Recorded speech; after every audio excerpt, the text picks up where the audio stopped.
예배에 나오신 여러분들 환영합니다. 뒤에 토템처럼 서 계신 임원분들도 환영합니다.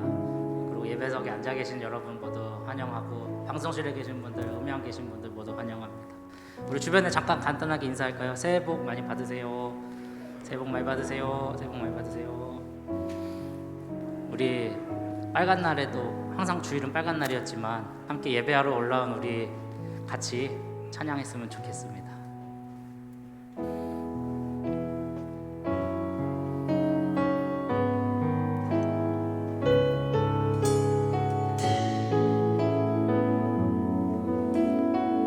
주의 보좌로 나아갈 때에 주의 보좌로 나아갈 때에 어떻게 나가야 할까? 나를 구원한 주의 십자가 그것을 믿으며 가네. 주의 보좌로 나아갈 때 주의 보좌로 나아갈 때에 나 여전히 부족하나. 나를 품으신 주의 그 사랑 그것을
없는 내 힘이 아니.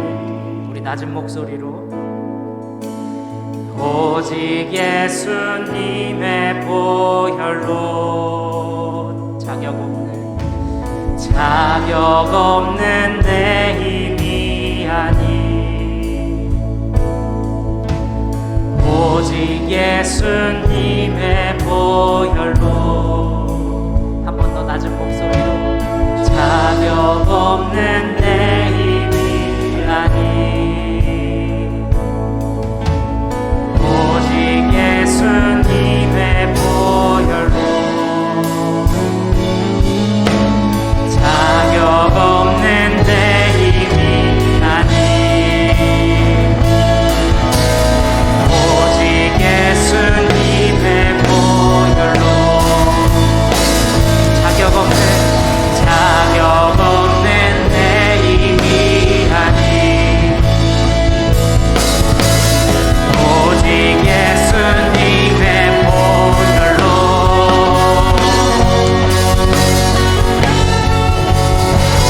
십자가의 보혈 완전하신 사랑 힘입어 나아갑니다. 십자가의 보혈 완전하신 사랑 힘입어 예배합니다. 십자가의 보혈 완전하신 사랑 힘입어 나아갑니다.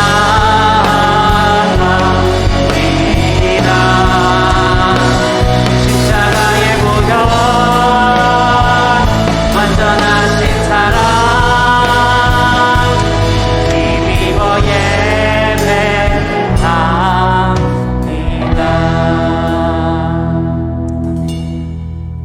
우리 지난주에 했던 손잡고 함께 가세 같이 또 즐겁게 찬양했으면 좋겠습니다.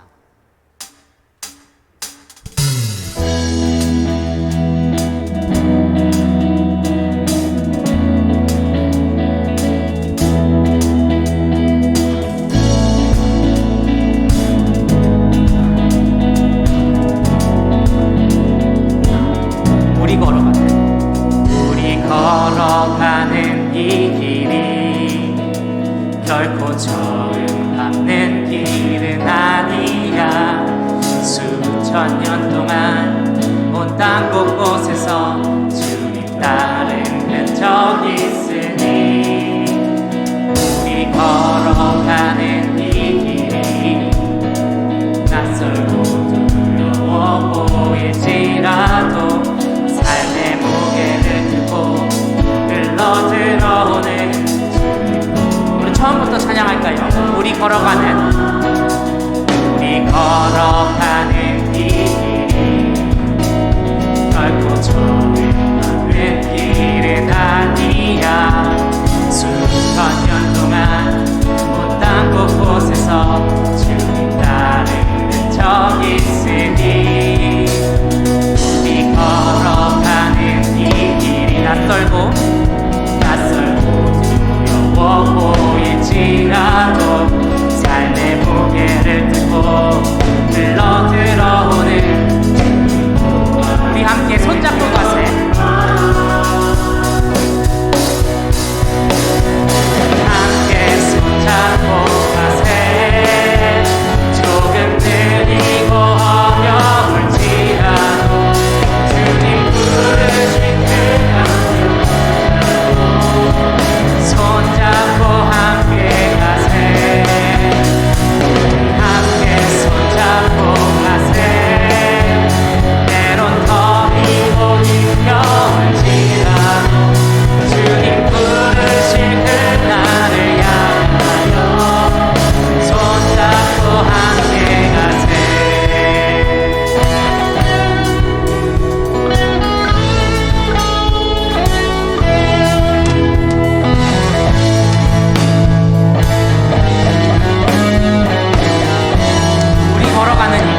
밤이나 낮이나 밤이나 낮이나 어제나 오늘도 영원히 주만 찬양해.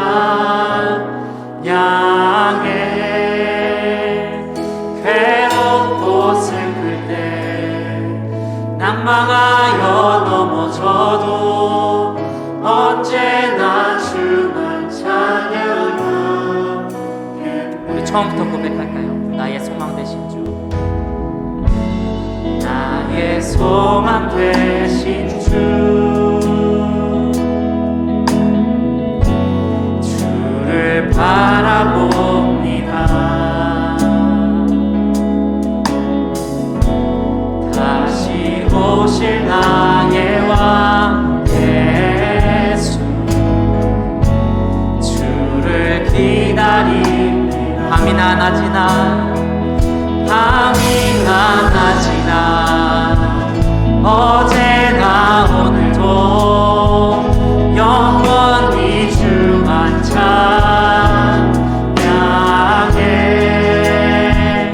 괴롭고 슬플 때 낭망하여 넘어져도 언제나 주만 찬양하. 밤이나 낮이나 밤이나 낮이나 어제나 오늘도 영원히 주만 찬양해. 괴롭고 슬플 때 낭망하여 넘어져도 언제나 주만 찬양하. 모든 시선을 주님께 드리고 모든 시선을 주님께 드리고 살아계신 하나님을 느낄 때 내 삶은 주의 역사가 되고 하나님이 일하기 시작하네. 모든 시선을 주님께 드리고 모든 시선을 주님께 드리고 전능하신 하나님을 느낄 때 세상은 주의 나라가 되고 하나님이 일하기 시작하네.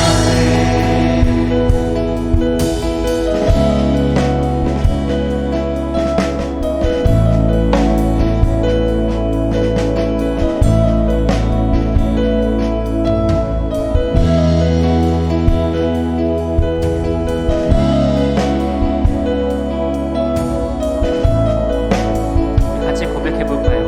내게로부터 눈을 들어 내게로부터 눈을 들어 주를 보기 시작할 때 주의 일을 보겠네. 내 작은 마음 돌이키서 하늘을 꿈꾸게 하네. 주님을 볼 때 성령이 나를 변화시켜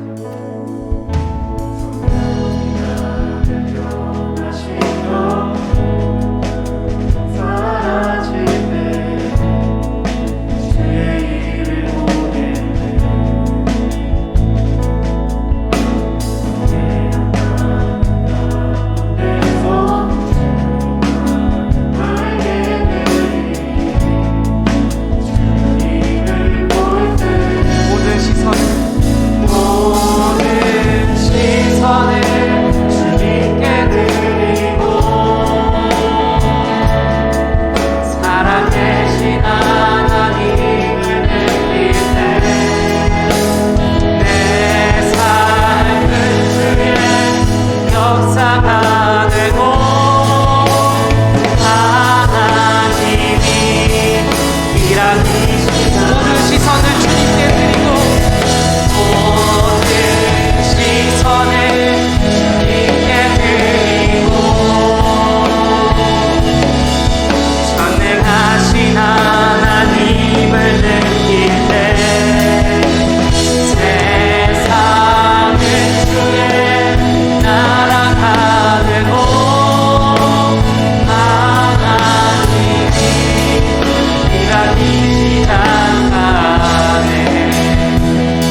임하네. 주 볼 때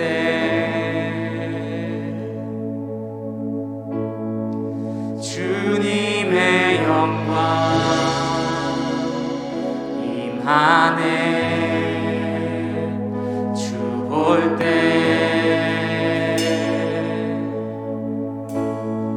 주님의 영광 임하네. 주 볼 때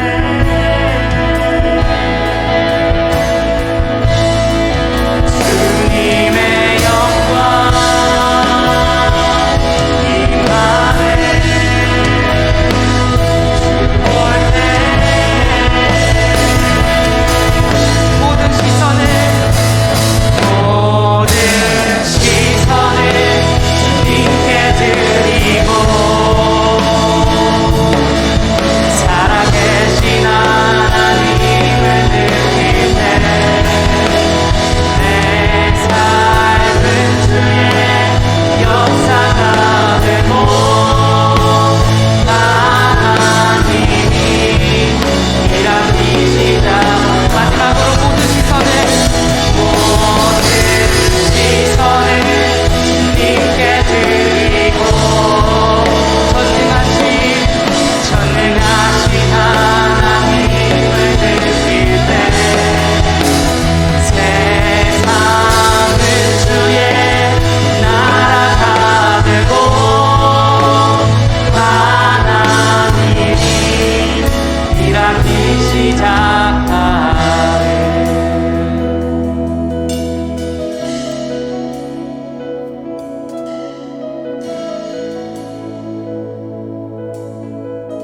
우리 같이 기도했으면 좋겠습니다. 하나님, 오늘의 예배가 하나님을 바라보는 예배가 되게 해주십시오. 오늘의 예배가 하나님을 바라볼 수 있는 예배가 되게 해주십시오. 오늘의 예배가 하나님을 바라보는 예배가 되게 해주십시오. 우리 예배를 위해서 같이 기도했으면 좋겠습니다. 또 목사님 말씀을 통해 변화될 우리 자신을 위해서 말씀을 받는 우리 마음밭을 위해서 같이 기도하면 좋겠습니다. 우리 같이 기도하도록 하겠습니다. 하나님 감사합니다. 오늘의 예배 또한 하나님 이끌어 주셔서 감사합니다. 하나님 예배드리는 우리 마음과 마음을 하나님 앞에 올려드리기 원합니다. 하나님께 올려주기를 원합니다. 하나님을 바라보는 우리를 허락하여 주시고 하나님 어떠한 상황에서도 하나님을 바라보는 마음을 하나님 바라보는 마음을 허락하여 원합니다. 하나님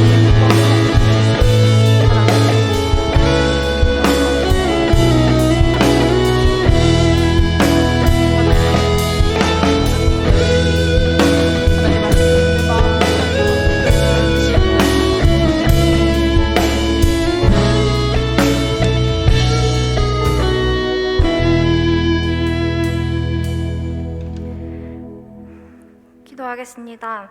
사랑이 많으신 하나님, 오늘도 이 자리에 모여 주님을 예배할 수 있게 해주셔서 감사드립니다. 이 시간 진심으로 마음 다해 주님을 경배하고 예배하며 주님 홀로 영광 받으시는 예배가 되게 하여 주세요. 주님, 말로는 하나님을 사랑하고 믿고 따르겠다 했지만 세상 사람들과 다를 것 없이 세상의 즐거움과 세상의 가치를 따르고 있는 저의 모습을 회개합니다. 저희의 연약한 모습을 긍휼히 여겨주셔서 세상과 타협하지 않고 주님의 기준만을 따를 수 있도록 도와주세요. 온전히 주님만을 따르며 주님만을 기준 삼는 저희들이 되기를 원합니다. 곧 있을 수련회를 위해서 기도합니다. 수련회를 통해 하나님은 어떤 분이신지 깊이 알아갈 수 있는 시간 갖기를 원합니다. 하나님과 깊은 만남을 가지며 세상을 사는 동안에 복음을 증거하며 주어진 일에 열심을 다하고 이웃을 사랑하고 섬기는 지체들이 되게 해주세요. 말씀을 전하시는 목사님께 기름 부어주시고 전하시는 말씀이 한 사람 한 사람 마음에 심어 열매를 맺을 수 있게 도와주세요. 또한 매주 예배를 준비하는 임원단과 찬양팀, 방송팀의 헌신을 기억해 주시고 한 명 한 명의 삶을 축복해 주세요. 예수님 이름으로 기도드립니다.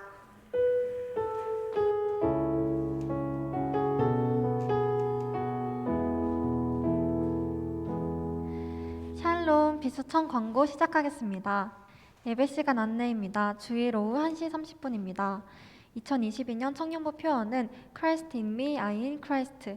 그리스도께서 내 안에, 내가 그리스도 안에. 주제 말씀 다 같이 읽어보겠습니다. 시작. 내가 그리스도와 함께 십자가에 못 박혔나니 그런즉 이제는 내가 사는 것이 아니요 오직 내 안에 그리스도께서 사시는 것이라. 이제 내가 육체 가운데 사는 것은 나를 사랑하사 나를 위하여 자기 자신을 버리신 하나님의 아들을 믿는 믿음 안에서 사는 것이라. 갈라디아서 2장 20절 말씀. 아멘. 1월 목장 모임 안내입니다. 기도와 삶 나눔 교제해 주시면 됩니다. 네, 수련회가 진행될 예정입니다. 2월 25일부터 27일까지 빛과 소금 교회 본당에서 진행하고 스케줄표로 넘어가 주세요. 네, 스케줄 참고해 주시고 다음이요. 네, 주보에 수련회 신청 링크가 있으니 주보 통해서 들어가셔서 신청서 작성 부탁드립니다. 네, 다음 축복의 시간입니다.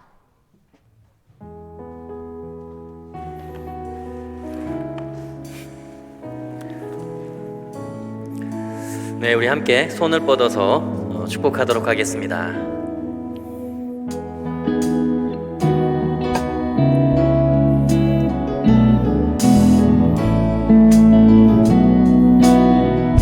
하나님의 사랑이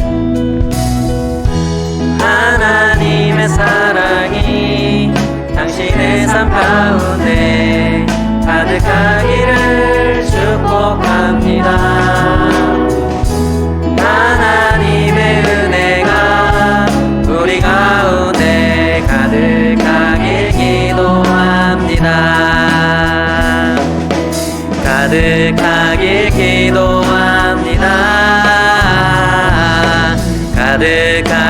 기도합니다. 우리 박수로 서로를 환영하도록 하겠습니다. 축복합니다. 네.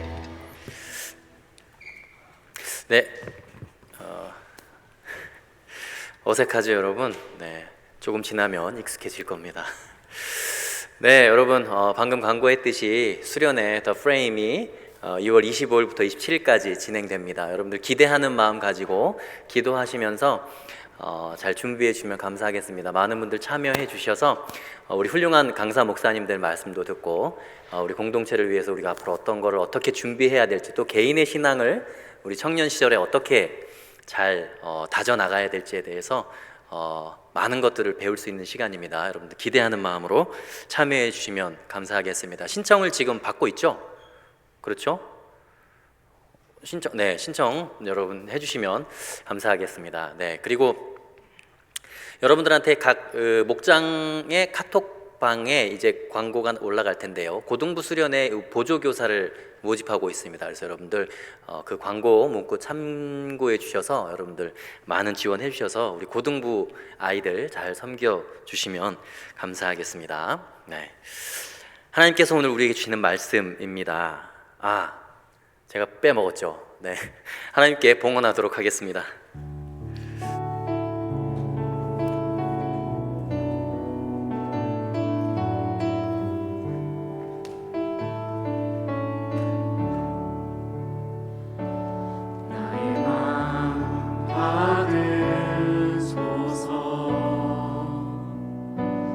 오셔서 주님의 저소 삼으소서.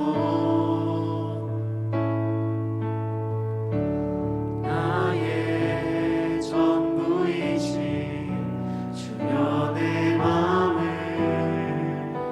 받아주소서. 거룩하신 하나님 아버지, 우리를 위해 거룩하게 구별하신 주일에 주님을 예배하게 하심을 감사드립니다. 이 시간 우리의 모든 죄를 사해 주시고 우리를 구원하신 예수 그리스도의 은혜와 사랑이 예배를 통하여 충만하게 우리 가운데 흘러넘칠 수 있도록 은혜 내려 주시옵소서. 듣는 말씀을 통하여 깨닫게 하시고 깨달은 후 실천하여 하나님의 말씀을 우리의 삶으로 이루어내는 믿음의 청년들 다 되게 하여 주시옵소서. 사랑하는 빛과 소금교회 청년들이 믿음의 세대가 되게 하시며 서로를 이해하고 사랑하며 예수님께서 허리에 수건을 동이시고 제자들의 발을 씻겨주신 것처럼 우리도 서로의 허물을 사랑으로 덮어주고 다른 사람의 아름다운 면을 바라볼 수 있는 사랑의 시선을 우리 가운데 허락하여 주시옵소서. 청년부를 섬기는 모든 임원들, 리더들, 방송실, 또 음향, 목자들, 이들에게 주님의 사랑과 은혜가 있게 하시며 이들의 삶의 현장에서도 살아계신 주님을 경험하며 동행하는 축복 허락하여 주시옵소서. 초라하고 보잘것없는 예물 거룩하게 구별하여 드리는 손길들마다 어루만지시며 위로해 주시고 또 마음은 원이지만 드리지 못하는 손길 위에도 한없는 아버지의 사랑 충만하게 부어 주시옵소서. 감사하며 살아계신 우리 주 예수 그리스도의 이름으로 기도하옵나이다. 아멘.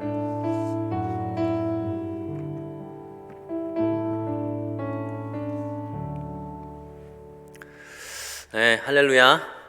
네, 그 볼륨 조금만 키워주실래요? 너무 작게 들리네요. 모니터의 소리를 좀 더 넣어주셔도 감사하겠습니다. 우리 하나님께 감사와 영광의 박수를 먼저 올려드리겠습니다. 네, 주님을 찬양합니다. 네, 우리 자유에 계신 분들을 위해서 또 박수로 환영하도록 하겠습니다. 축복합니다. 잘 오셨습니다.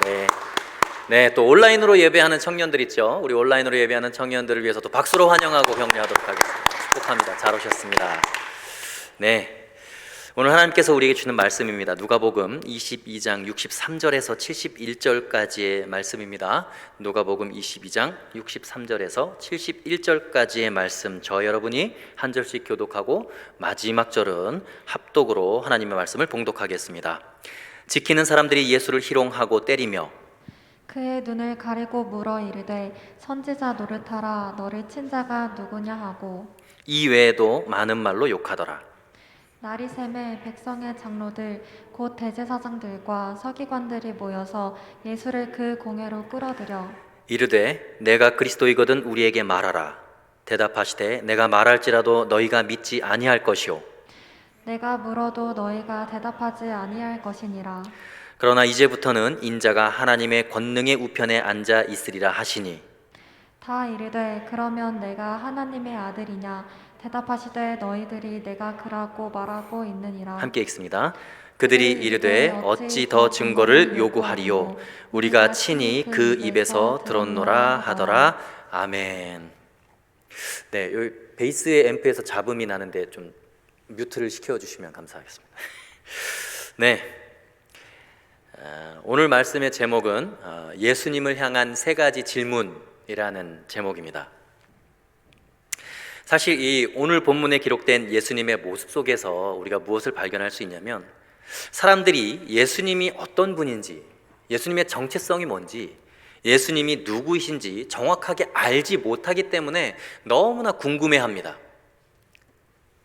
그래서 사람들에 의해서 예수님은 계속 질문을 받고 계세요. 너가 정말 그리스도냐? 너가 누구냐? 너가 하나님의 아들이냐? 뭐 이런 질문들입니다. 그래서 예수님을 체포해서 공회로 끌고 와서 예수님이 누구인지에 대한 신문을 계속 이어가고 있습니다. 심지어는 예수님의 눈을 가려놓고 주먹으로 때리고 예수님의 얼굴을 치고 너를 지금 친 자가 누구냐? 너가 진짜 선지자라면 그걸 알 수 있는 능력이 너에게 있지 않냐? 어디 한번 맞춰봐라. 그런데 아주 특이한 점은 지금 예수님이 누구인지 물어보고 있는 이 대제사장들과 장로들과 바리새인들, 유대인들은 이미 예수님에 대한 자신들만의 결론을 내려놓고 질문을 한다는 거예요. 자신들의 결론을 가지고 물어봅니다. 본인들이 규정하고 싶어하는 예수가 따로 있어요. 그것은 예수님이 어떤 삶을 살아왔는지, 예수님이 어떤 생각을 하고 있는지, 예수님이 어떤 꿈과 비전을 말씀하고 계신지 전혀 관심 없습니다. 심지어는 예수님이 내가 누구다라고 대답을 하시는 그 대답과도 상관이 없어요. 정말 놀랍습니다.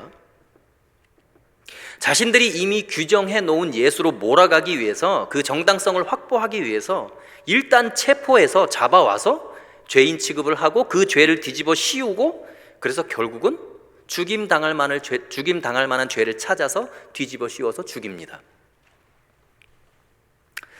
예수님을 어떤 죄의 혐의가 있어서 그 혐의가 발견되어서 체포해 와서 적법한 절차를 밟아서 신문하는 게 아니에요. 일단 잡아와서 공회로 끌고 와서 자기들이 생각한 죄를 뒤집어 씌워서 예수님을 죽이기로 결정한 거예요. 여러분, 이것이 인간들의 모습입니다. 여러분들은 어떠십니까?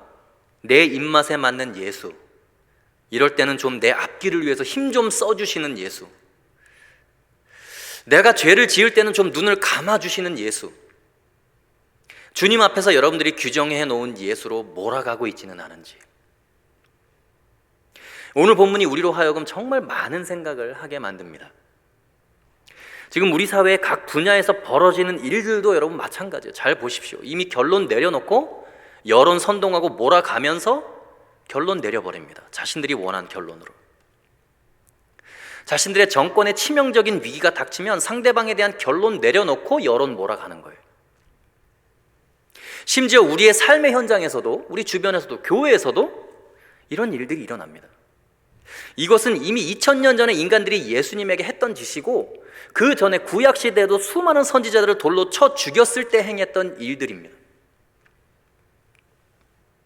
여러분, 예수님은 군중들이 너 도대체 누구냐? 당신 누굽니까? 라는 질문 앞에서 어떻게 대답을 하셨을까요? 오늘 본문의 유대인들이 예수님께 했던 질문은 사실 우리의 믿음과 신앙에 있어서 아주 근본적이고 본질적인 질문들입니다. 근데 질문을 하고 있는 사람들의 문제가 뭐냐? 예수님의 대답을 듣지 않고 믿지 않으려고 한다는 데 문제가 있어요. 오늘 본문에서 예수님께 던져지는 이 세 가지 질문을 통해서 우리의 신앙의 본질을 회복하고 예수님에 대해서 우리가 잘못 왜곡되게 생각하고 있었던 부분이 있다면 그것이 깨지고 부서져서 예수님과 여러분들의 관계가 회복될 수 있기를 간절히 주의 이름으로 소원합니다. 우리가 살펴볼 첫 번째 예수님께 던져졌던 질문은 뭐냐면 너를 친 자가 누구냐라는 것입니다. 너를 친 자가 누구냐. 자, 63절에서 65절에 기록된 내용인데요, 예수를 지키는 사람들이 예수님에 대한 정체성을 어떻게 규정하고 어떻게 인식하고 있는가 한번 읽어보도록 하겠습니다. 함께 63절에서 65절입니다. 읽겠습니다. 시작. 지키는 사람들이 예수를 희롱하고 때리며 그의 눈을 가리고 물어 이르되 선지자 노릇하라 너를 친 자가 누구냐 하고 이 외에도 많은 말로 욕하더라. 여러분, 도대체 예수님을 체포해 와서 예수님을 지키는 사람들이 예수님을 왜 때리고 희롱하는 걸까요?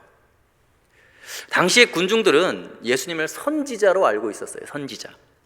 구약시대 수많은 하나님의 사람들이 선지자의 모습으로 왔기 때문에 예수님도 그 선지자 중에 한 분이다라고 인식하고 있었던 거예요. 그러니까 그래? 네가 진짜 선지자냐? 그렇다면 우리가 네 눈을 가릴 테니까 누가 때렸는지 한번 맞춰봐. 신기를 부려가지고 한번 맞춰봐라. 너에게 신적인 능력이 있지 않냐? 누가 때렸냐 지금? 마구 칩니다.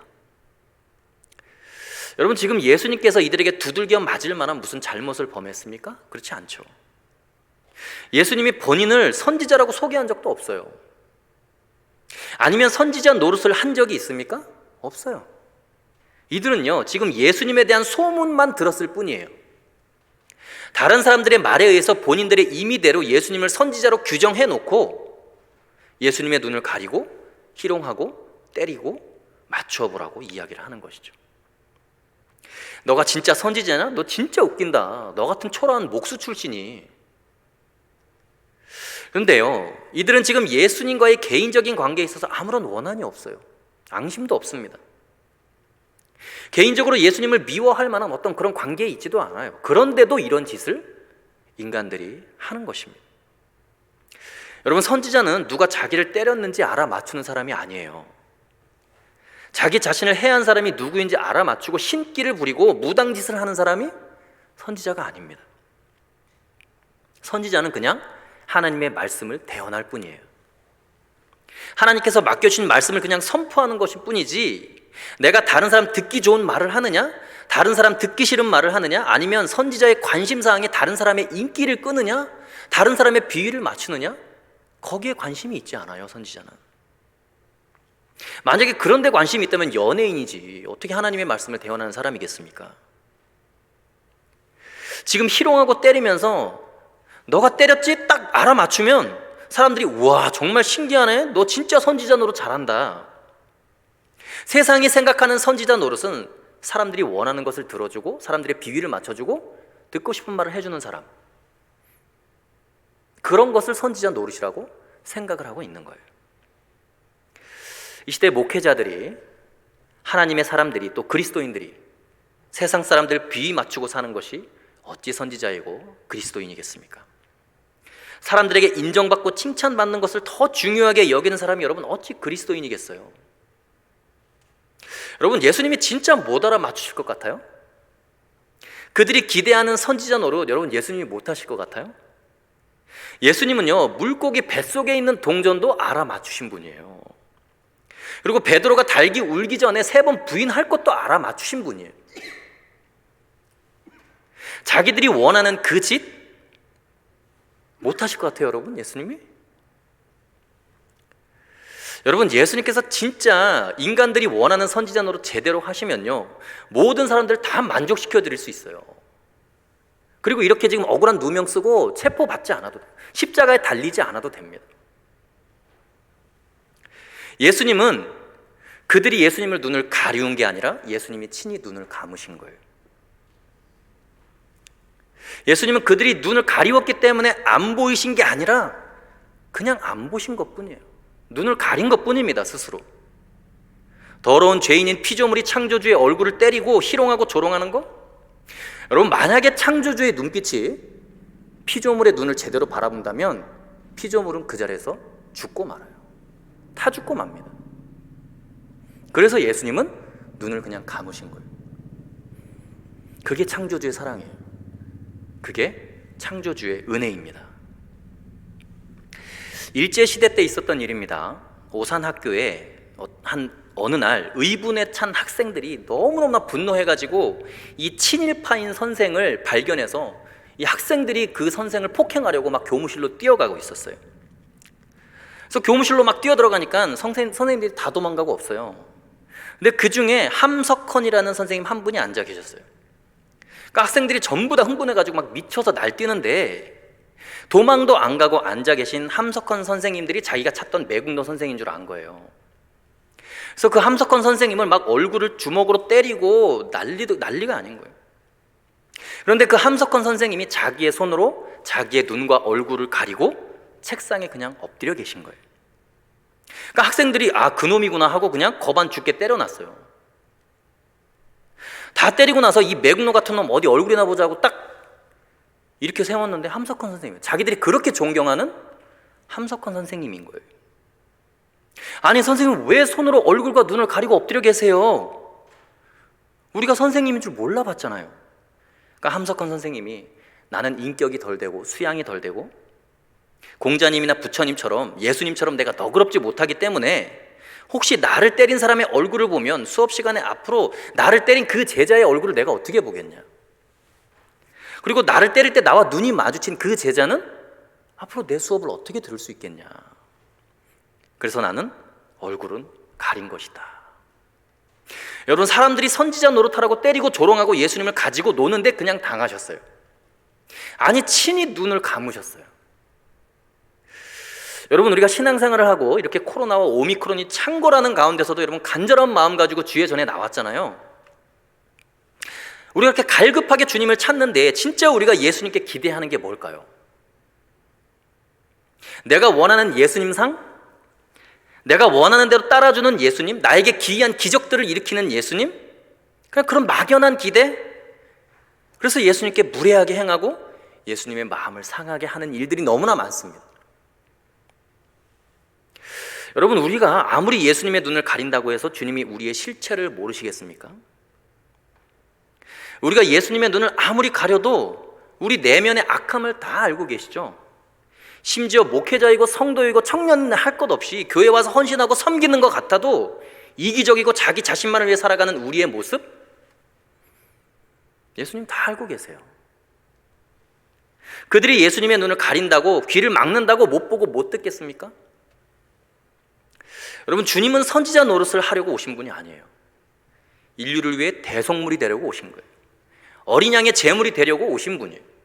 인자가 온 것은 섬김을 받으려 함이 아니요 도리어 섬기려 하고 많은 사람의 대속물로 나를 주려 합니다. 그런 분에게 선지자 노릇하라고 하면 여러분 되겠습니까? 그런 분에게 내가 원하는 것만 이루어달라고, 내 인생 내가 원하는 대로 좀 해달라고, 선지자 노릇이나 좀 해달라고, 우리의 신앙 여러분 거기에 머물러 있어야 되겠습니까? 예수님은 더 눈을 감으시죠. 더 고개를 숙이시죠. 우리가 때리는 그분을 향한 원망의 매 그냥 더 맞으시는 거예요. 여러분, 우리는 끊임없이 예수님 당신은 누구십니까? 라고 온 마음을 다해서 주님께 물어봐야 돼요. 내가 원하는 선지자 노릇하는 분이 아니고 내 개인 취향에 맞춰주시는 그런 제사장이 아니에요. 여러분, 개인의 인생에 있어서 예수님은 누구십니까? 정말 물어보고 싶어요. 여러분 인생에서 이 질문을 정말 진지하게 던질 때가 됐어요. 여러분, 꼭 이 질문에 대한 예수님의 대답을 반드시 듣게 되기를 소망합니다. 예수님은 나에게 어떤 분인가? 다시 한번 여러분들 속에 흔들리지 않는 믿음의 해답을 찾게 되시기를 주의 이름으로 소원합니다. 두 번째 그들이 던진 질문은 너가 그리스도냐? 라고 하는 질문이에요. 자, 66절에서 68절입니다. 함께 읽어보겠습니다. 시작. 날이 새매 백성의 장로들 곧 대제사장들과 서기관들이 모여서 예수를 그 공회로 끌어들여 이르되 내가 그리스도이거든 우리에게 말하라. 대답하시되 내가 말할지라도 너희가 믿지 아니할 것이요 내가 물어도 너희가 대답하지 아니할 것이니라. 여러분, 이들은 항상 자신들의 판으로 사람을 끌어들입니다. 결국 공회에 세우고야 말아요. 예수님은 자유롭게 들판에서 복음을 전하시고 바닷가에서 설교하시고 나병 환자를 고치시고 병든 자를 일으키시는 분이에요.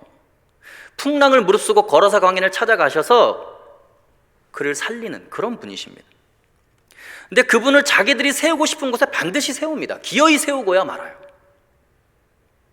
잡아와서 자신들이 원하는 자리에 예수님을 세워놓습니다. 66절에 보면 예수를 그 공회로 끌어들여 라고 기록되어 있어요. 여러분, 예수님은 심판자이지 심판받는 자가 아닙니다. 예수님은 정죄당해야 될 분이 아니에요. 죄를 추궁당해야 할 필요가 없는 분이시죠. 이분은 하나님이 보낸 하나님의 아들이에요. 근데 그들은 너가 그리스도이거든 우리에게 말하라 라고 이야기를 합니다. 근데 예수님께서 정말 신기한 대답을 하세요. 아니, 그냥 내가 그리스도다, 구약 성경에 선지자들이 얘기한 그 말씀을 내가 이루려고 내가 왔다라고 말씀하시면 될 텐데 예수님께서 그 말씀을 안 하시고 신기한 대답을 하십니다. 67절 68절 함께 읽어보겠습니다. 시작. 이르되 내가 그리스도이거든 우리에게 말하라. 대답하시되 내가 말할지라도 너희가 믿지 아니할 것이요 내가 물어도 너희가 대답하지 아니할 것이니라. 자, 내가 말할지라도 너희가 믿지 아니할 것이다. 너희가 나한테 묻고 대답하라고 했지만 내가 사실대로 대답해도 너희는 안 믿을 거다. 여러분, 예수님은 알고 계셨어요. 그들이 묻는 이유가 답을 얻기 위해서가 아니에요. 정죄하기 위함인 것을 알고 있었던 거예요. 68절에 예수님이 내가 물어도 너희가 대답하지 아니할 것이야 라고 말씀하십니다. 여러분, 이 시대는요, 물어놓고 대답을 기대하지 않아요. 지금 이미 정죄가 목적이고 자기 틀 안에 넣고 그 틀 안에서만 갇혀있고 밖으로 벗어나는 걸 용납하지 않는 시대. 본인이 진리를 아는 게 목적이 아니고 자기의 뜻이 관철되는 것이 목적이에요. 귀가 있어도 듣지 못하고 눈이 있어도 보지 못합니다. 마음이 있어도 다른 사람 헤아릴 줄 몰라요. 여러분, 지금 이들이 질문하고 있는 너가 그리스도냐라고 하는 질문은 사실 본인들에게서 대단한 질문이에요. 대단히 중요한 질문이에요.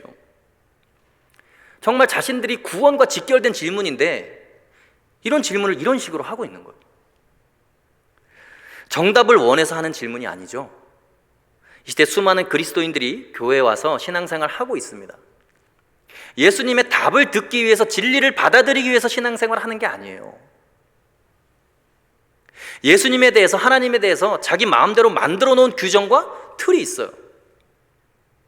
예수님이 아무리 대답을 해주셔도 여러분 절대로 믿지 않습니다. 왜요? 내가 원하는 신은 이래야 돼. 내가 원하는 하나님은 이래야 돼. 내가 원하는 메시아는 적어도 이런 거는 해줄 수 있어야 돼. 내가 원하는 목사는 이래야 돼. 내가 원하는 리더는 이래야 돼. 아니, 적어도 이 정도는 해야 돼. 해야 리더가 아니고 목사 아니겠어? 기도도 이미 스스로 결론을 내려놓고 기도합니다. 여러분, 지금 예수님께서 느끼시는 것은 이들과의 완전한 소통의 불가능이에요. 대화 단절, 의미 상실입니다. 여러분, 예수님이 지금 체포를 당하신 이유가 악을 행해서예요? 아니죠.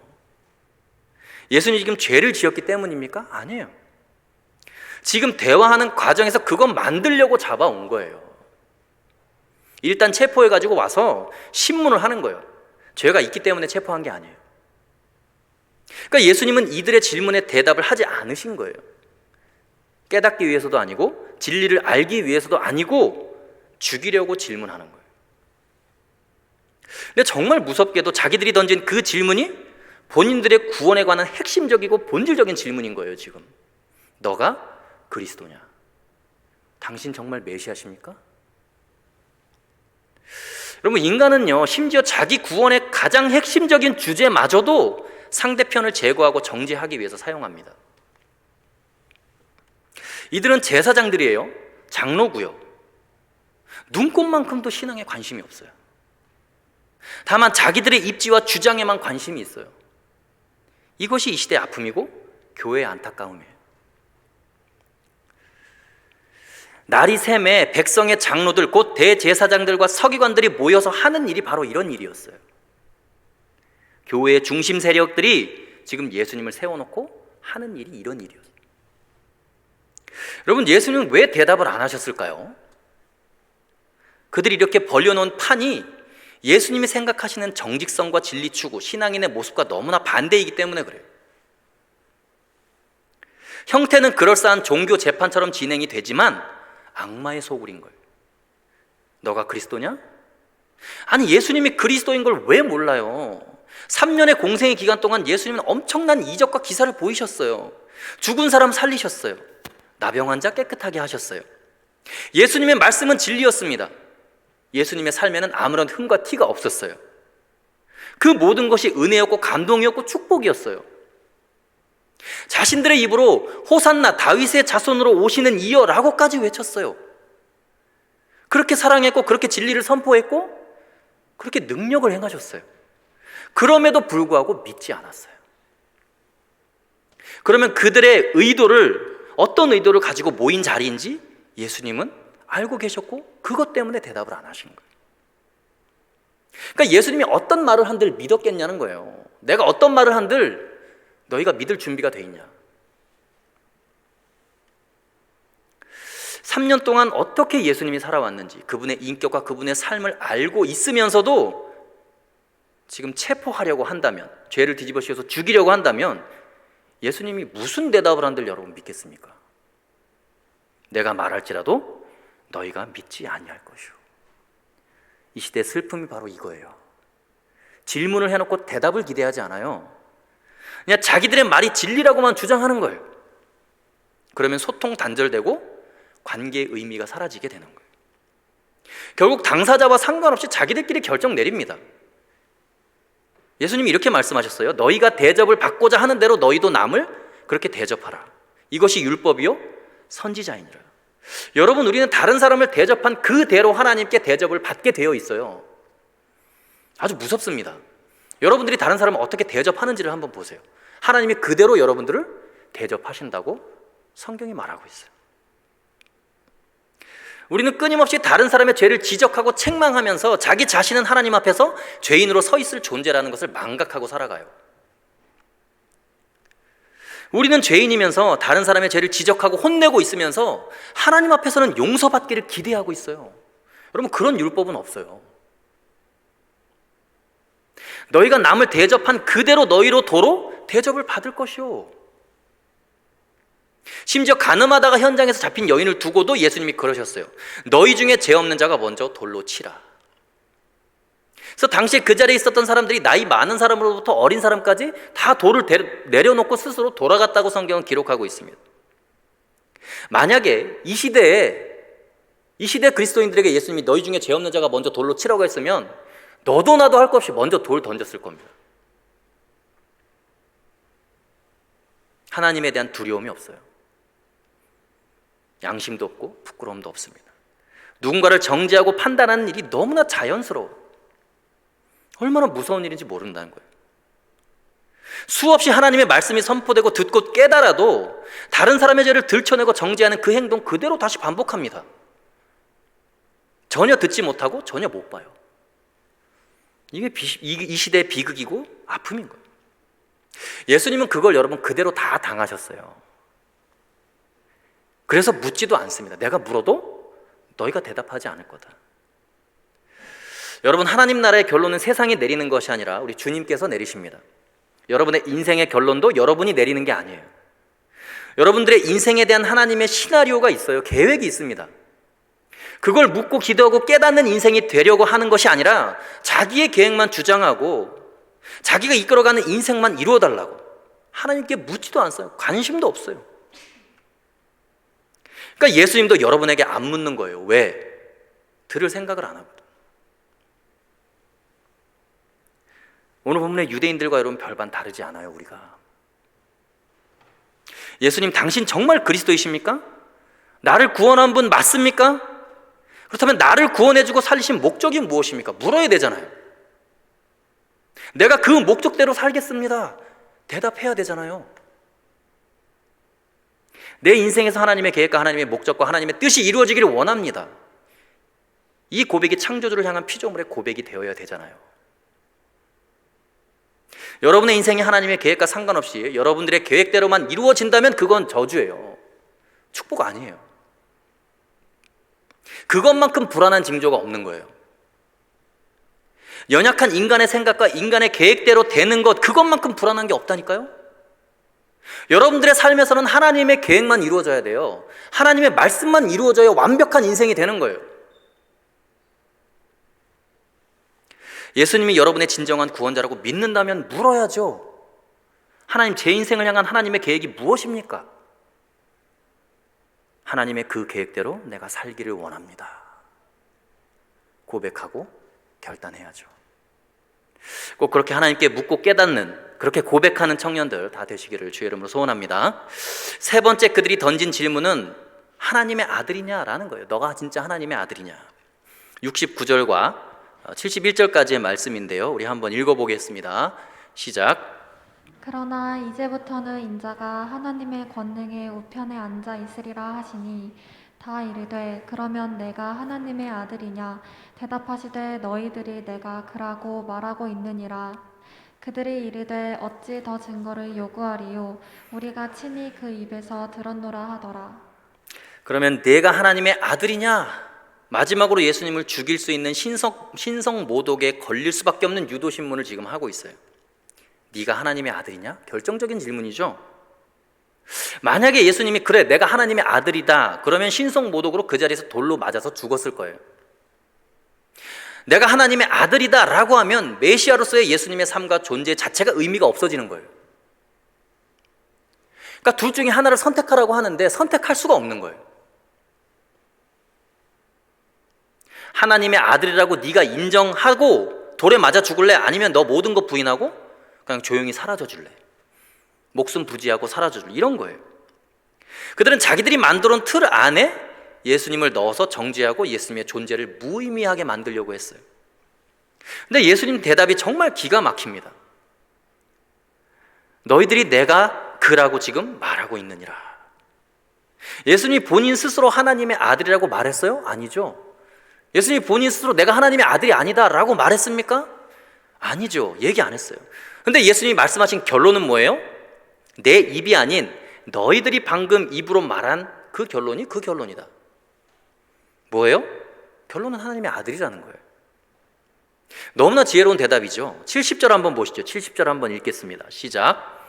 다 이르되 그러면 내가 하나님의 아들이냐 대답하시되 너희들이 내가 그라고 말하고 있느니라. 자, 보세요. 너희들이 내가 그라고 지금 말하고 있다. 내가 얘기한 거 아니다. 그러면 이 사람들이 이제 당황하기 시작하는 거예요. 판결을 내릴 수가 없어요. 형량을 정할 수가 없어요. 예수님이 파놓은 덫에 걸려야 되는데 안 걸린 거예요. 그러니까 본인들이 지금 부끄러운 거예요. 예수님을 아무런 죄 없이 잡아온 것이 부끄럽습니다. 이러지도 못하고 저러지도 못하는 상황에 놓이게 된 거예요. 너희가 지금 내가 그라고 말하고 있느니라 이러면 여러분 할 말이 없는 거예요. 당황하니까 허겁지겁 마무리해서 재판을 종결하기 위해서 하는 말이 뭐냐? 71절의 말씀입니다. 71절 함께 읽어보겠습니다. 시작.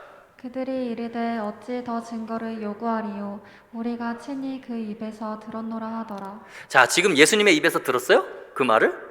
자기들의 입으로 한 말이에요. 자기들이 말해놓고 그 입에서 들었다라고 억지를 부리고 거짓말을 하고 자기들이 이미 정해놓은 결론으로 결국은 몰아갑니다. 보십시오. 어떤 사안에 대해서 이야기를 할 때 전부 다 자기네들이 말해놓고 그 사람이 말을 안 했다는 거예요. 자기네들이 짜놓은 틀을 기준으로 말해놓고 그렇게 유도하려고 해놓고 그 사람이 말을 했다는 거예요 지금. 그리고는 죽이는 겁니다. 내가 한 말이 아닌데 너가 이렇게 말했다더라. 너가 진짜 그 사람이냐? 자기네들이 이야기를 해놓고 저 사람이 친히 말했다 라고 이야기를 하는 거예요. 여러분 주변에 있던 사람들이 다 귀머거립니까? 장님이에요? 그 입에서 말하는 것을 우리가 들었노라. 여러분 인간이 얼마나 악한지 몰라요.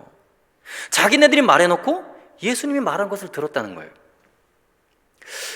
여러분 하나님의 권능의 우편이라는 것은 말로서 입증이 안 되는 거예요. 말로서는 입증이 안 되고 이게 사건으로 입증이 되는 거예요. 지금 예수님이 말씀하신 게. 주님께서 지금 곧 너희들이 어디서 보게 된다는 거예요? 하나님의 권능의 우편에 선 인자를 보게 된다는 것은 내가 심판주의 자리에서 너희를 대면하겠다는 거예요. 미리 이야기하고 있는 거예요. 그러니까 너 말 조심하라는 거예요. 너 지금 네가 내리고 있는 판단 조심하라는 거예요. 예수님이 너가 인자가 하나님의 우편에 앉아 있는 것을 보리라 했으면 여러분 그 다음부터 진짜 조심해야 돼요. 마지막 경고인 거예요. 여러분 이 시대의 사람들은 두려움도 없고 겁도 없습니다. 지금 어떻게 해서든지 자기들이 제거해야 하는 목표, 그걸 제거하는 것밖에는 관심이 없어요. 여러분 하나님이 바로 지금 눈앞에 계신데, 바로 임재에 계신데 어떻게 거짓말을 할 수 있습니까? 어떻게 거짓 증언을 할 수 있어요? 오늘 본문에 등장하는 종교인들이 당시의 교회와 성전의 중심 세력들이 지금 하나님 앞에서 하나님의 권능의 우편에 앉아 계실 그분 앞에서 내가 너희를 심판하러 올 것이라고 이야기를 하고 있는데도 그 앞에서 거짓말을 하는 거예요. 여러분 성경은 분명히 이야기합니다. 누가복음 12장 2절에서 3절 말씀인데요. 함께 읽겠습니다. 시작. 감추인 것이 드러나지 않을 것이 없고 숨긴 것이 알려지지 않을 것이 없나니 이러므로 너희가 어두운 데서 말한 모든 것이 광명한 데서 돌리고 너희가 골방에서 귀에 대고 말한 것이 지붕 위에서 전파되리라. 여러분 지금 이 시대가 아픈 이유가 뭐냐면 그리스도인들이 정직하지 못하기 때문이에요. 신앙인이 정직하지 못한 것이 이 시대의 가장 큰 문제입니다. 필레이라고 하는 하버드 대학교의 교수님이 이렇게 이야기를 했어요. 현재 기독교인 중에서 10%는 이미 죽었고 80%는 잠들었고 오직 10%만 살아서 교회를 이끌어가고 있다라고 주장을 합니다. 교회 안에 사람이 많다고 해서 그들이 다 의미 있는 사람들이 아니라는 이야기예요. 깨어있는 소수의 10%가 교회를 살린다라고 이야기를 해요. 그리고 알렌이라고 하는 교수는 이렇게 이야기를 해요. 교인 중에 20%는 출석하지 않고 25%는 기도하지 않고 35%는 가정에서 성경을 읽지 않고 40%는 하나님께 11조 헌금을 하지 않고 60%는 기독교 서적을 읽지 않고 75%는 교회에서 책임을 회피하고 85%는 전도를 한 명도 못한다 라고 이야기를 합니다. 그런데 교인 100%는 자기가 천국에 갈 것으로 확신하고 있다. 이 시대 그리스도인들은 그리스도의 십자가와 반대로 거꾸로 가려고 하고 복음의 진리를 거부하면서도 천국 소망으로 확신에 차 있어요. 왜요? 오직 믿음으로 간다고 하니까. 성경을 오해하고 있어요. 야고보 사도는 분명히 말합니다. 형제를 사랑하지 않고 어찌 그 믿음이 살아있는 믿음이라고 하겠느냐. 방관자 효과라는 말이 있어요. 책임감이 강한 사람일수록 방관하지 않습니다. 그래서 회사를 경영하는 사람들은 이 책임감을 굉장히 중요하게 여기죠. 능력보다 책임감이 우선이라고 생각합니다. 무책임 사원이라고 하는 책임성을 강조하는 책이 있어요. 톰 스미스라고 하는 사람이 쓴 책인데 거기에 이런 이야기가 나와요. 책임감 없는 직원은 당신의 목표를 실현시켜주지 않으며 문제가 생기면 처벌을 피하려고 하고 잔머리를 굴리거나 다른 사람 탓을 할 뿐이다. 이런 직원이 많아지면 조직의 불신과 분노가 쌓이고 성과는 바닥을 치게 된다. 여러분 책임감 없는 직원이 많으면 그 공동체는 고통을 겪게 되어 있습니다. 자신의 죄를 정직하게 직면하지 못하고 책임을 회피하고 자신의 의무를 다하지 않고 그 책임을 다른 사람에게 전가하는 것, 그것은 수많은 분노와 좌절을 만들어내요. 책임감이라는 단어의 사전적 의미는 맡아서 해야 할 임무나 의무를 중히 여기는 마음이에요. 책임감 없는 사람의 특징은 반성이 없고 자기 성찰이 없어요. 여러분 오늘 본문에서 지금 예수님 앞에서 너가 선지자냐 그리스도냐 너가 하나님의 아들이냐 물어보는 것은 자기의 구원과 직결되어 있는 생명과 연결되어 있는 결정적인 질문을 하고 있는 것입니다. 신앙의 결단, 하나님 앞에서의 자기 인생을 책임져야 되는 결정과 그 과정 가운데 놓인 질문이에요. 그런 중요한 질문 앞에서 우리 그리스도인들은 너무나 무책임해요. 진리에 대한 기대감을 가지고 있지 않습니다.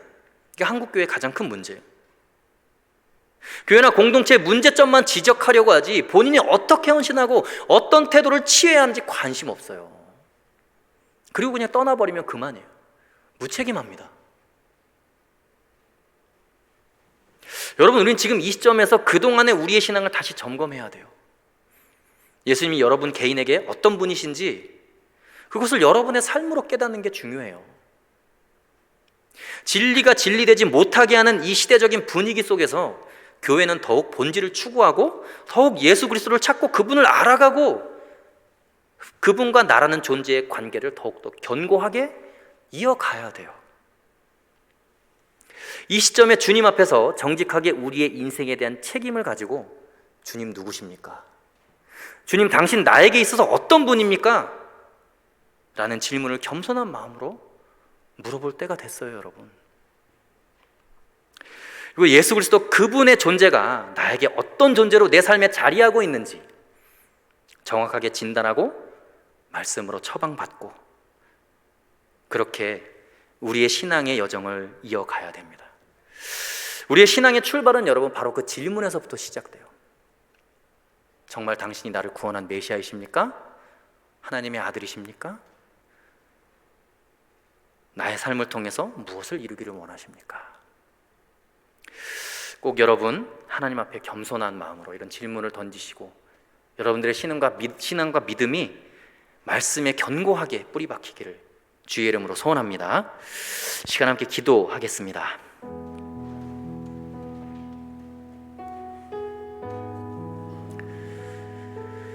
시간 함께 기도하실 때 그렇게 기도했으면 좋겠습니다.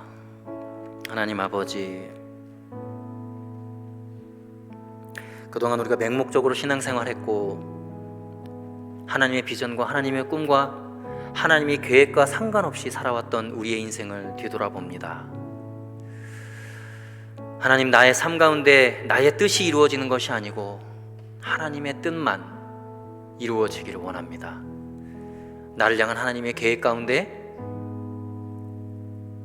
하나님의 뜻이 이루어지고 또한 하나님의 말씀이 나의 삶을 통하여 이루어질 때에 하나님께는 영광이요 나의 인생에는 가장 큰 축복이 됨을 주님 알게 하여 주시옵소서. 하나님, 정말 나의 인생에 있어서 하나님 누구십니까? 예수님 내 인생에 찾아와 주시고 나를 불러주셨는데 정말 당신을 알기를 원합니다. 하나님, 내 인생에 어떤 분입니까? 정말 나를 창조하시고 나를 만드신 분이고 나를 이 땅에 태어나게 하신 분이라면, 그 목적을 알고 계신 분이라면 하나님, 그 목적 내가 깨닫고 하나님이 나를 이 땅에 보내신 그 목적대로 내가 살아가기를 원합니다. 나의 인생을 사용하여 주옵소서. 하나님 나라에 쓰임받는 인생 되게 하여 주옵소서. 우리 믿음으로 고백하시면서 하나님 앞에 자기 자신을 주님 손에 올려드리며 함께 합심하여 기도하며 나갑시다. 하나님 아버지, 주님 내 인생 가운데 하나님 어떤 계획을 갖고 계신지 나의 삶을 온전히 주님 손에 올려드리기를 원합니다. 하나님, 정말 내가 그동안 교회 왔다 갔다 하면서 하나님 정말 맹목적인 신앙생활을 했으며 하나님이 나를 이 땅에 보내신 목적 생각하지 않고 하나님의 꿈에는 관심이 없었고 하나님의 비전에는 전혀 생각하지 못했던 하나님 나의 무지함을 깨닫게 하여 주옵소서. 하나님이 나를 창조하신 그 창조의 목적대로 그 원리대로 내가 살아가기를 원합니다. 하나님, 그러기 위해서 내가 더욱 주님을 알아가기를 소망합니다. 주님 어떤 분이십니까? 정말 메시아이십니까? 나를 구원하신 분입니까? 그렇다면 나의 삶을 주님 손에 올려드립니다라고 고백하는 우리 믿음의 청년들 다 되게 하여 주옵소서. 그리하여서 하나님, 삶을 통하여 주님께 영광 돌리고 예배하는 우리 빛과 소금의 청년들 다 되게 하여 주시옵소서. 하나님 아버지, 역사하여 주시고 인도하여 주옵소서. 시간 다시 한번 기도하실 때에 우리 청년 공동체를 위해서 기도했으면 좋겠습니다. 하나님, 우리 공동체가 하나님께 쓰임받는 공동체 되기를 원합니다. 하나님, 서로가 사랑하고 예수님이 그렇게 제자들의 발을 씻기셨던 것처럼 하나님, 우리가 서로의 발을 씻길 수 있도록 그런 믿음 허락하여 주시고 그런 사랑과 은혜 허락하여 주옵소서. 하나님, 다른 청년들을 바라볼 때에 하나님 그들을 세워주고 격려하며 또한 그들을 이끌어주고 아버지 하나님, 또한 도태되어 있는 청년들, 좌절해 있는 청년들, 삶 가운데 힘겨운 것 느끼고 있는 청년들이 있다면 하나님 그들을 어루만지고 그들과 함께 주님 앞에 나아갈 수 있도록 하나님, 우리 공동체가 하나 될 수 있는 공동체 될 수 있도록 아버지 역사하여 주옵소서. 사랑의 공동체 되게 하여 주옵소서. 하나님의 말씀이 충만한 공동체 되게 하여 주옵소서라고 이 시간 우리 빛과 소금교회 청년부를 위해서 함께 합심하여 기도하며 나갑시다. 하나님 아버지, 우리 공동체에 하나님 축복과 은혜 내려 주옵소서. 하나님이 운행하시는 공동체 되게 하여 주옵소서. 하나님, 그러기 위해서 먼저 우리 청년들의 삶이 변화되어지기를 원합니다. 하나님 앞에 온전한 예배와 믿음과 신앙을 올려드린 청년들 되기를 원합니다. 하나님, 삶의 현장 가운데 예수 그리스도의 향기와 복음의 은혜를 드러내는 청년들 되기를 원합니다. 하나님, 예수를 세상 가운데 보여주며 복음적인 삶이 무엇인지 가르치며 하나님, 이 땅을 그리스도의 사랑으로 변화시키는 믿음의 청년들 다 되게 하여 주옵소서. 하나님, 우리의 삶을 통하여 주님께 영광 돌리는 그런 믿음의 청년들 되기를 원합니다. 하나님, 우리의 삶을 통하여 우리 공동체가 변화되고 하나님, 우리 빛과 소금 교회가 변화되며 하나님, 세상을 치유하는 교회와 청년들로 우리를 삼아 주옵소서. 살아계신 하나님 아버지, 감사합니다. 그리스도께서 나에게 어떤 분이신지, 나를 구원하신 진정한 구원자이시고 메시아이시고 만왕의 왕이시고 나의 삶을 이끌어 가시는 인도자가 되심을 주님 고백합니다. 하나님, 그렇게 고백하는 삶 가운데 하나님, 하나님의 말씀을 또한 삶으로 살아내며 하나님께 귀한 영광 돌리는 삶을 살기를 원합니다. 우리 청년들의 삶 가운데 찾아와 주시고 삶의 현장 가운데 동행하여 주셔서 날마다 살아계신 하나님의 은혜와 살아계신 하나님의 역사하심을 체험하며 경험하며 살아가는 믿음의 청년들 다 되게 하여 주옵소서. 주님, 또한 한 주간이 시작됩니다. 하나님, 한 주간 살아갈 때에 주님 말씀 기억하고 하나님의 뜻대로, 하나님이 원하시는 대로, 하나님의 섭리와 하나님의 계획대로 살아가는 믿음의 청년들 다 될 수 있도록 하나님 동행하여 주시고 은혜 내려 주옵소서. 이제는 우리 구주 예수 그리스도의 은혜와 하나님 아버지의 크신 사랑하심과 성령님의 감화, 감동, 교통, 충만, 위로하심이 예수 그리스도께서 나에게 어떤 분이신지, 나를 구원하신 진정한 구원자이시고 하나님의 아들이시며 지금 이 순간도 내 인생을 다스리시고 통치하시는 주님을 신뢰합니다. 나를 향한 크신 계획 기대하며 주님이 이끄시는 대로 순종하며 살기를 소원하는 사랑하는 빛과 소금 교회 모든 청년들 머리 위에 이제로부터 영원까지 함께 하시기를 간절히 축원하옵나이다. 아멘.